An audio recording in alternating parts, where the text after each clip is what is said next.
વીજ પોલના યોગ્ય વળતર સહિતની વિવિધ માંગણીઓ સાથે આજે મોટી સંખ્યામાં ખેડૂતોએ ટ્રેક્ટર રેલી સ્વરૂપે ગાંધીનગર તરફ કૂચ કરી હતી। મહત્વની વાત એ છે કે મોરબી જિલ્લામાં છેલ્લા ઘણા સમયથી આ વીજ પોલના વળતર બાબતે આંદોલન ચાલી રહ્યા છે અને આ આંદોલનના ભાગરૂપે આવતીકાલે 15 જૂને ગાંધીનગર ખાતે ટ્રેક્ટર રેલી નીકળવાની છે અને તેને ભાગરૂપે આજે મોટી સંખ્યામાં મોરબી ખાતેથી ટ્રેક્ટર સ્વરૂપે રેલી કાઢીને ખેડૂતો ગાંધીનગર તરફ કૂચ કરી હતી। ત્યારે શું કહી રહ્યા છે ખેડૂતો અને ખેડૂતોની માંગ શું છે, આવો સાંભળીએ। આ જેતપરનાજની મોરબી જિલ્લા અને આ બાજુથી કચ્છથી પણ બે ટ્રેક્ટર આવ્યા છે। આમ દ્વારકા જામનગરથી રાતે 2-5 ટ્રેક્ટર આવ્યા હતા અને બધા જ જિલ્લાઓમાંથી, એટલે કે મોરબીની આગળના જિલ્લાઓમાંથી છે। એમાંથી ક્યાંક પડધરીથી ટ્રેક્ટર નીકળ્યા છે, ક્યાંક ધ્રોલથી નીકળ્યા છે, કે ટંકારાથી કલ્પના બાર લગભગ 82 ટ્રેક્ટર એ બાજુથી આવ્યા છે। એટલે આગળ જેમ જેમ વધતા જશું એમ ધાંગધ્રા છે, હળવદ છે, માલવણ ચોકડી છે, એમ ટ્રેક્ટરોની સંખ્યા વધતી જશે। એ માત્ર એક દિશા છે। એવી જ રીતે વાવથરા બાજુથી બીજી દિશા, એવી જ રીતે આમ અરવલ્લી દાહોદથી ત્રીજી દિશા, અને આમ સુરત બાજુથી ચોથી દિશા। એટલે ચારેય દિશાઓમાંથી ખેડૂતો ટ્રેક્ટરો લઈ અને આવે છે।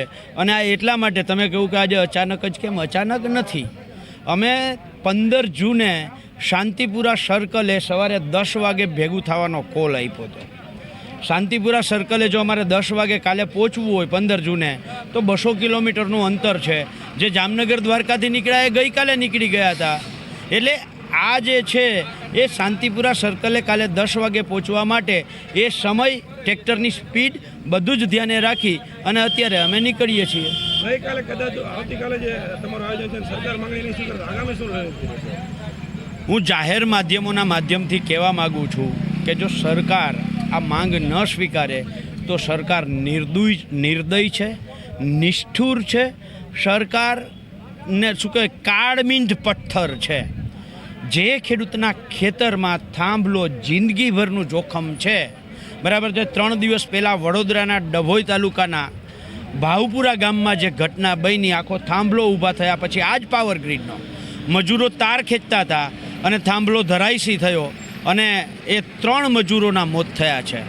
હું જાહેર માધ્યમોના માધ્યમથી 3 દિવસ પહેલાં ડંફાસો મારતા રાજ્યના કૃષિમંત્રીશ્રીને કહેવા માગું છું, તમે કહેતા હતા કે ખેડૂતોના હિતો સાથે કોઈ પણ છેતરપિંડી કરશે, ખેડૂતોના હિતોમાં કોઈ પણ લેભાગુ તત્વો આવશે તો એને સાંખી લેવામાં નહીં આવે। જીતુભાઈ, આ થાંભલાઓ જે નાખે છે ને એ કંપનીઓ ખેડૂતો સાથે છેતરપિંડી કરે છે, ખેડૂતોને જિંદગીભરનું જોખમ નાખીને જાય છે। તમારામાં તાકાત હોય તો એ પાવર ગ્રીડના અધિકારીઓને જેલમાં નાખો, નહીં નાખી શકો તમે। ગઈકાલે જાહેર માધ્યમોએ તમને પ્રશ્ન વીજ લાઈનોનો પૂછ્યો, તમારાથી વીજ લાઈનનો વી બોલવામાં કંઈક તમને વી થતું હોય એવું ગુજરાતના ખેડૂતોએ મહેસૂસ કર્યું છે। એટલે સરકાર જો નિર્દય હશે, નિષ્ઠુર હશે, કાળમીંઢ પથ્થર હશે તો અમારી વાતને નહીં સ્વીકારે। જો સરકારની અંદર માનવતાનો એક છાંટો પણ હશે તો સરકાર અમે ગાંધીનગર પહોંચીએ એની પહેલાં નિર્ણય જાહેર કરી દઈએ એવી અમે અપેક્ષા રાખીએ છીએ। અને આ 15 જૂનથી અમારી લડાઈની શરૂઆત થાય છે, આ અંત નથી, આ આરંભ છે। સરકારને અમે જાગૃત કરવા નીકળ્યા છીએ, અલ્ટિમેટમ દેવા કે ખેડૂતની માંગ અમારી યોગ્ય છે, વહેલી તકે એમાં સુધારો કરે અને ખેડૂતની માંગને સાંભળે સરકાર। અમે કાંઈ કોંગ્રેસના કે આપમાં કે કોઈના ઓલા હાથા બનીને નીકળ્યા એવું નથી। અમે ઘરાથી ધરતી પુત્ર છીએ, ધાન ઉગાડીને પેદા કરનારા પુત્ર છીએ ને આખા ભારતનું પેટ ભરનારા છીએ। અમારી માંગ એટલી જ છે, તમને યોગ્ય વળતર આપે। અમારું થાંભલા ખોડે છે કોઈ ના નથી, અમારી યોગ્ય વળતર જોઈએ। મુદ્દે એ સરકાર એમ કહે કે જંત્રી મુજબ, તો જંત્રી મુજબ તો અમારે જ્યાં પડતર જમીન આપશે તો પણ ખેડૂત પુત્ર લેવા તૈયાર છે। આપે લ્યો સરકાર, ગમે ત્યાં ખરાબો આપે, અમે ખેડી અને એને ધાન પેદા કરી દેશી। બંજર જમીન હશે તો પણ ધરતી પુત્રની તાકાત છે, એમાં ધાન પેદા કરી દેશે અમને આપે તો, બરાબર। અમારી આવી ઉપજાઉ જમીન એમાં થાંભલા ખોડીને અને બંજર બનાવવા માગે છે તો અમે આજે નહીં સહન કરીને કાલે નહીં સહન કરી। અમે સરકારને જાગૃત કરવા આવીએ છીએ, વહેલી તકે જાગી જાય તો સારું છે। નકર અમારું 2015માં પાટીદાર આંદોલન તો એને જોયેલું જ છે, તો 2027માં સમક્ષ ગુજરાતમાં ખેડૂત સમાજ ધરતીપુત્ર સમાજનું આંદોલન ન જોવું હોય તો અમને વળતર યોગ્ય વળતર દઈ દઈએ તો અમારી એટલી જ માંગીએ છીએ. નકર 2027માં અમારી તૈયારી છે જ ફૂલે. રેલી નહીં પણ ટ્રેક્ટર રેલો કહેવાય. અમે જેતપુરથી ગાંધીનગર કૂચ કરી ચૂક્યા છીએ. સરકારને અમે એટલું જ કહેવા માગીએ છીએ કે અમને કેન્દ્ર સરકારની ગાઈડલાઈન મુજબ વળતર આપવામાં આવે, ના કે ગુજરાત સરકારના પરિપત્ર મુજબ. આ જગતનો તાત આજે મૂંઝાઈ રહ્યો છે વળતર બાબતે.